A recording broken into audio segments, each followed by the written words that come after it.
Welcome all sports fans, YouTubers, Facebookers, all social media across the nation. Uneducated Sports Talk is presented by Uneducated Network. I'm your host, Carlos Clayton. And before we get into our NBA talk, please like, subscribe, share, comment, everything Uneducated Network and Uneducated Sports Talk, both on YouTube. Check us out. Check me out. Uneducated Sports Talk. We talk real stuff around here, the real sports. So let's get into it. Yes, I said on my last show, I love the first round of the NBA playoffs. The second round was the exact opposite. All four series going no more than 5 games.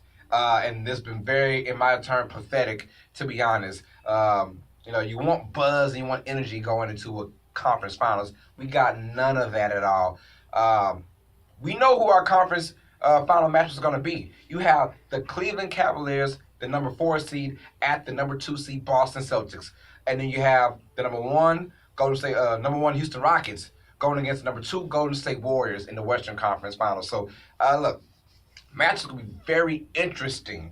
So before we get into that, let's see how they got in there. Let's talk about Cleveland. Cleveland just straight up demolished Toronto after game one, where Toronto could have been up 1-0, and who knows? If Toronto's up 1-0 in that series, things might change confidence wise. But with them giving a big lead like that, Toronto psychologically can't come back from that. And LeBron has had the edge over them all 4 years they've met, 4 years in a row, whether he was in Cleveland or Miami. And it does not look good for the Raptors, in my opinion. They have to blow it up somehow. You got to look. DeMar DeRozan got sat down in Game 3 for the last 14 minutes of the game, and that right there was, I don't know if that's a confidence killer or a player killer or coach slash player killer, but Dwayne Casey, he didn't really explain it. But he was saying that my guys are hot, and but at the same time, you kind of got to put your quote unquote best player. But people are saying DeMar DeRozan is a best player or a superstar guy. I never thought DeMar DeRozan was a superstar. I never put that in him. I never even, he's a decent all-star, but superstar? Come on. Nah. Toronto doesn't have a superstar on their team. They have stars, not superstars. So that being said, I didn't blame Dwayne Casey for putting him down because the rest of the team was, brought him back into the game, to be honest. And that's the way things go. But I think DeMar DeRozan, he's got to go somewhere else. They got to trade him or something. Do something else. Kyle Lowry, the money he's got, what he's worth, people don't want to use that on him. So I don't blame people for not getting Kyle Lowry. You're kind of stuck with Kyle Lowry, to be honest with you. But Toronto, 4-0. You're the number 1 seed, and you get beat 4-0 by a number 4 seed, Cleveland Cavaliers, who kind of struggled against the number 5 seed, Indiana Pacers. Get what I'm saying? So there's no way you're the number 1 seed and you just get beat down that bad. I don't care who you playing. At least win one game. They couldn't even do that. So Cavaliers are riding pretty. And now let's talk about them facing the Boston Celtics. The Celtics beat the Philadelphia 76ers 4 games to 1. And look, most of these games were good. They were good. I'm just sad that it ended so quickly. You thought maybe this would be the one game that can go 6 or 7. If Philadelphia would have won game 5, and they did not. Boston beats them 114-112. The game just finished probably about a couple hours ago. But Boston is moving on. Philadelphia had their chances, but it all comes down to late game execution on both sides. Boston did it well, and then Philadelphia did it very poorly. And it showed the difference between the two teams, the two coaches. The players, the players are acting lackadaisical when you had Joel Embiid and Ben Simmons. Those guys are the better players, but they've been very lackadaisical with the ball, especially in late game situations. Now, let's be honest. Philadelphia, the whole entire the whole entire season, they've blown teams out. So they haven't been in many positions to where it's been a late game execution can win the game. Sometimes they come through on occasion, but a lot of times they deny it. A lot of times they haven't even faced that situation, so you can't really blame them for not coming through. But what you can blame them is for the execution. It has been very poorly. Pretty much every game they've lost in this series, they've had some sort of bad late game execution outside of game 1. So woulda, coulda, shoulda, because really Philadelphia should have been up maybe 3 games to 1 themselves after blowing a 22-point lead in game 2 after losing game 3 by being up by 4 points and within a minute to go. So they could easily been up 3-2 in a series. You just never know. But Boston has showed that they were just the better overall team. And when I say that, you got to add in the coach too. The coach is part of that team. Brad Stevens is, outside of Greg Popovich, Brad Stevens is the best coach in the NBA. He is. I think Greg Popovich still has a lot of tricks with his sleeves. You saw what he did with the Spurs team with no Kawhi Leonard. And they still almost won 50 games. And, with LaMarcus Aldridge and a bunch of, I'm not going to say scrubs, but a lot of guys who are either out of their primes or just are regular role players. So LaMarcus Aldridge, let's be honest, he's not a superstar. He's just another star. So Popovich did a great job with the Spurs, but I think Brad Stevens right now is doing a hell of a job with this Boston Celtics team. You say no Kyrie Irving, no Gordon Hayward. You got Jaylen Brown with a bad hip. You got a lot of guys who aren't really that good, but when you put them together, this is a great, it's a good team. So they're facing against the Cleveland Cavaliers. We'll talk about that matchup in just a minute. Let's go on to the Western Conference, where we had the Houston Rockets defeat the Utah Jazz 4-1. You saw it coming. Utah stole game 2, 116-108. After that, with no Ricky Rubio, and I just do not like that when you get into the playoffs and if someone gets hurt, someone important. It's always like the team that's the underdog team. The underdog team always gets someone hurt before the series starts or during the series, which changes everything around. And Ricky Rubio was the main ball handler, and they could have used him in all of these games because you have Donovan Mitchell, who's a good ball handler, but he isn't great. And you talk about decision maker. Ricky Rubio is a great decision maker. Donovan Mitchell makes a lot of decisions for himself, if you get what I mean. But he made a real good case for Rookie of the Year. I believe it's still going to Ben Simmons, but Donovan Mitchell, he put that team on his back pretty much in this series. But CP3 acted a fool in that deciding game in Game 5. That fourth quarter was amazing. If you saw the last 4-minute stretch of that fourth quarter, Chris Paul took the game in his own hands. And that is what James Harden didn't have the last couple years. Someone who is basically someone over him. He's had guys in the past who could do things he could do, but he was always the alpha dog. Well, Chris Paul is more of an alpha dog than James Harden. Chris Paul, a lot of times, told James Harden, just get to the side. I got this one-on-one. I'm going to do it. He was feeling himself. And Chris Paul took things into his own hands. And wow, that was an amazing performance he did in that fourth quarter for Game 5 to beat the Utah Jazz. Basically, they had that series under cruise control the whole entire time, basically. The Game 5 was chippy and things could have went, because, hey, you lose Game 5 and you go back to Utah, things might be, you just never know. So you had to win this game and get it done. Houston, you get Chris Paul and James Harden, they're scary, but they're facing an even scarier team. The next team we're talking about, the Golden State Warriors against the New Orleans Pelicans. And this right here, outside of Philadelphia and Boston, you probably thought this series would go at least 6 games, maybe, when you're talking about the Pelicans and the Warriors, because you have Steph Curry coming off an injury, MCL sprain, grade 2. So you have that going on, and then you have Kevin Durant playing against Anthony Davis, who they're probably 2 and 3 when it comes down to the better player. I thought with New Orleans winning Game 3 and the way they won it, I thought they would actually win Game 4 as well, and then probably lose the next 2 games to lose the series. But I thought New Orleans, playoff Rajon Rondo was nothing to joke about. And we've seen that time and time. Again, when Rajon Rondo was in the playoffs, he is a different animal. He is a difference maker in a good way. So, but that was not enough, because it shows when Golden State is on, no one can beat them. They play good defense when they're hot, and they hit threes, and they play team ball. The difference between Golden State and Houston, well, we'll talk about that in just a second. But let's get into New Orleans having a chance in that Game 4. It was basically a 4-point game going in halftime. And after that, Kevin Durant took it over.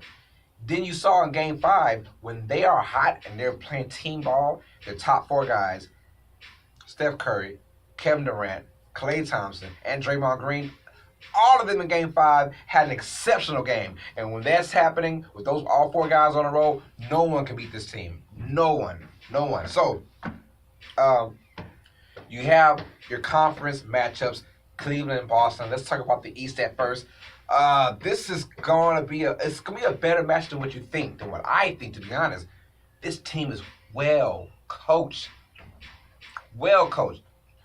We saw last year they were well coached, but the difference between last year and this year for the Boston Celtics, Isaiah Thomas was that alpha dog when he really isn't an alpha, if you know what I mean. Isaiah Thomas took that role to take tough shots, to take contested shots, to take unnecessary shots because he was that guy. This Boston Celtics team, they do not take unnecessary shots. They don't beat themselves, especially when they're at home. When they're at home, they're very tough. That crowd gets to it, and they play great, smart basketball, to be honest. They play very smart basketball. Now, will that be enough to beat the Cavaliers? No, not by a long shot because they have LeBron James and you don't. Uh, LeBron James is going to do his thing, but I think this could go 6 or 7. Just by the way that we saw Toronto. Toronto, they're just a shell of themselves every year. They just, I don't like them. I don't like Toronto. I never did like them, especially in the playoff time because they freeze up. And LeBron has that psychological edge. Now, LeBron doesn't have that much of a psychological edge on the Boston Celtics. They have a little bit because there are some guys who've been there. But, I mean, Jaylen Brown isn't scared. Jason Tatum's not going to be scared. Al Horford, when he was that Hawks team, that team that won 60-plus games and made it to the Eastern Conference Finals against LeBron James, he was probably the only guy that, who really wasn't scared. Now, the rest of those guys, it's ironic because Kyle Korver's on the Cavaliers team too. But, Jeff Teague and Paul Millsap, those guys, they come up really big against LeBron James. But Al Horford, he plays hard every single time. So this team has a chance, but not a great chance. I say Cleveland wins in 6, 4 games to 2. I think they get it done in their home court on Game 6 to win the series. LeBron is just playing at the all-time high. Right now, this is probably the best playoffs from anyone, including Michael Jordan. The best playoff, series, not series, but the best playoff performance so far we've seen from one individual person. LeBron James is just acting a fool right now. Now, I'm pretty sure, I shouldn't say Michael Jordan because Michael Jordan did average 45 points per game in an NBA Finals. So, I mean, that's crazy enough. I think it's the Phoenix Suns in 93. So, but LeBron, he's just, statistics are all across the board. He's averaging 34 a game, 8 rebounds, 9 assists pretty much every single game. And he is unstoppable. Now, they have some great defenders in Boston. Jaylen Brown, he can defend. Jason Tatum can defend. Marcus Smart can defend. So they got a variety of guys that can defend. And Brad Stevens is a hell of a coach. And now you don't have the pressure of a star as an Isaiah Thomas. Now, if Kyrie Irving was there, things would be different. If Kyrie was there with Gordon Hayward, I said Boston wins easily, in my opinion. But they don't have those guys. So you have everyone can get involved. I think this team is better than the Atlanta Hawks team just from a couple years ago. The Atlanta Hawks team, they didn't really scare you. They didn't scare LeBron either. I think this team semi-scared LeBron because of LeBron's supporting cast. If you see his supporting cast, if those guys are off, Boston has a chance to win this series. But if LeBron can somehow keep everybody else involved and get his points like he usually does, they're going to win this series and go to the finals. And face the winner of Houston and Golden State. This is what we've all been waiting for. We've all said it was going to happen. Golden State versus Houston. We knew it was going to happen, but we always thought Golden State would be number 1, Houston would be number 2. No, it's vice versa now. Golden State is number 2, Houston's number 1. And what is going down? Look here. I will never, ever, ever, ever discount the NBA champions, winner of the last 2 of the last 3 NBA finals, the Golden State Warriors. So I got Golden State winning this series. Now, what? I don't know yet, but I can say, do I take that chance? I'm going to say, I think it goes to Game 7. I think Golden State wins in Game 7 in Houston. I think that's what goes down, I think. I really think Golden State have to get it down to 6 because you never want to go to Game 7 at all. But these two teams are pretty much evenly matched up. When they're both hot, no one can beat them. So hot versus hot, who's going to be hotter? That's what it's all about. So I still say Golden State wins one of the games in Houston. And at that, have control because this is going to be a really good series. I'm very upset about how they got there by just demolishing their opponents. Basically 4 games to 1. And, even the East side, Boston wins 4 games to 1, Cleveland wins 4-0. So basically no one was challenged in when you talk about number of games. Golden State and Houston. I'm never going to knock down Golden State until someone beats them. This is Houston. This is Chris Paul's first time in the Western Conference or any kind of conference finals. To be honest with you, so I don't know. Congrats to him because he's definitely deserved it and he's earned it, and he's a top guy in his game. But now when you're playing against Steph Curry, Kevin Durant, Draymond Green, Klay Thompson, those guys have been in big playoff games for the last 4 years. They've been there, they have done that, and nothing's going to hinder them. Uh, a hot run from Houston. So what? Warriors can make a hot run themselves. So this is a different team. Warriors they faced the Utah Jazz, who played great defense, but they cannot score. Same thing they played against Minnesota, who plays semi good defense, but their scoring is tougher to score points. Now you got a team in Golden State who can score like no one has ever scored before, and I'm curious to see how their defense is going to ramp up because of that. Golden State has had success against the Clippers when Chris Paul was there. They had success against Houston when James Harden was there. So with those guys together, can they defeat the Golden State Warriors? We'll find out. But right now, my money is on Golden State playing against the Cleveland Cavaliers, and Golden State wins 4 games and win against Cleveland and win the NBA Finals again. It's just like it's all deja vu going on, and the NBA needs to change that up, make things different, so the playoffs can be more exciting and not just we know who's going to be again. If Cavaliers and the Warriors face again, that'll be 4 straight years. Nobody wants to see that, especially with the squad that LeBron has. There's no Kyrie Irving on his side. There's no Dwayne Wade on his side. There's a Kevin Love, but that's pretty much it. So you're going to get blown out against the Warriors if you face them. Now, if the Rockets get to the finals to face the Cleveland Cavaliers, things could be different. You never know. We haven't seen Houston in the NBA Finals anytime soon since basically 1994. So it'll be curious to see how those two teams face off if they faced off. But let's not discount Boston as a whole because they have a legit shot to win this series. They're very well coached. Brad Stevens is the best coach in the NBA outside of Greg Popovich. And I think this team has a great chance of beating, or a decent chance of beating the Cavaliers, but I have the Cavaliers still winning it. So, hey, like and subscribe. Comment down below. Who do you have winning each conference finals? Is it the Cavaliers or the Celtics, or do you have the Warriors over the Rockets? Let me know how you guys feel down below in the comment section. This is Uneducated Sports Talk, being presented by Uneducated Network, both on YouTube. Please like and subscribe to both shows. Sports fans, you know what time it is. Stay smart, stay uneducated. Peace.